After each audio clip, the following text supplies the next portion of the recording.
દર્શક મિત્રો, હું ટીશા પટેલ આપ સૌનું નવા વર્ષની શુભકામનાઓ સાથે નવપ્રભા ગુજરાત ન્યૂઝમાં સ્વાગત કરું છું. તો આવો શરૂ કરીએ ગુજરાત સમાચાર પેપરની હાઇલાઇટ સાથે. ભરૂચનું જીઆઈડીસી હેલ્પ ડેસ્ક મોડેલ આખા દેશમાં લાગુ કરાયું છે. મકાનમાંથી ચરસનો જથ્થો પ્રાપ્ત થતા કેરિયર ફેઝર અને મહિલાની ધરપકડ. મકરપુરા પોલીસ સ્ટેશનમાં યુવકે ઝેરીલું પ્રવાહ પી લીધું. ફાર્મા કંપનીઓએ ગ્રાહકોના ખિસ્સામાંથી ₹10,000 કરોડ ખંખેરી લીધા. સીઆઈડી ક્રાઇમના વડા ડોક્ટર KLN રાવને ઇન્ચાર્જ ડીજીપીની જવાબદારી. 8 મહિના સુધી ઘટ્યા બાદ ચીનમાં ઉત્પાદન ક્ષેત્રમાં ડીસીમાં રિકવરી. ફરી ભાજપ શહેરમાં અને જિલ્લામાં સંગઠનનો મામલો ટકે ચડ્યો.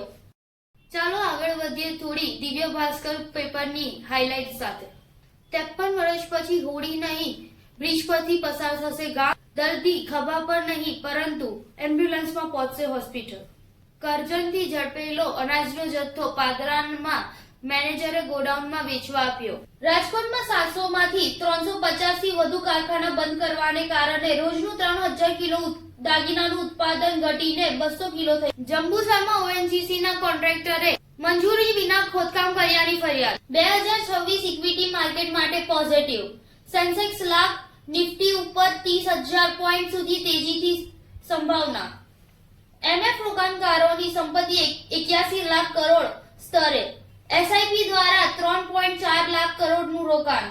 ઈરાનમાં હવે જેનઝી રસ્તા પર ઉતરી આવ્યા છે. સરકાર સામે વિરોધ અને રાજશાહીના તરફી નારા લાગી રહ્યા. હવે આગળ વધીએ સંદેશ પેપરની ઘણી હાઇલાઇટ સાથે. 15 દિવસમાં 6 લાખ લોકોએ સ્ટેચ્યુ ઓફ યુનિટીની મુલાકાત લીધી. દેશના સૌથી સ્વચ્છ શહેર કહેવાતું એવું એટલે ઇન્દોરમાં દૂષિત પાણી પીવાને કારણે ઝાડા ઉલટીથી 9 લોકોની મોત. ટ્રક ચાલકે બેદરકારીપૂર્વક ટર્ન લેતા ટ્રક પલટી ગયો અને એક વ્યક્તિનું મૃત્યુ.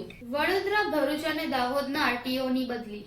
વર્ષના છેલ્લા દિવસે ચાંદીના ભાવમાં સ્થિરતા અને સોનું 2000 ઘટ્યું. 14 વર્ષની એમરી ખોસલાને નેશનલ ક્લાઇમ્બિંગ ચેમ્પિયનશિપમાં ગોલ્ડ મેડલ મળ્યો. મતદાર યાદી સુધારાના કાર્યક્રમ વખતે જ સ્કૂલોમાં ત્રિમાસિક કસોટી ગોઠવવાથી લોકોમાં રોષ.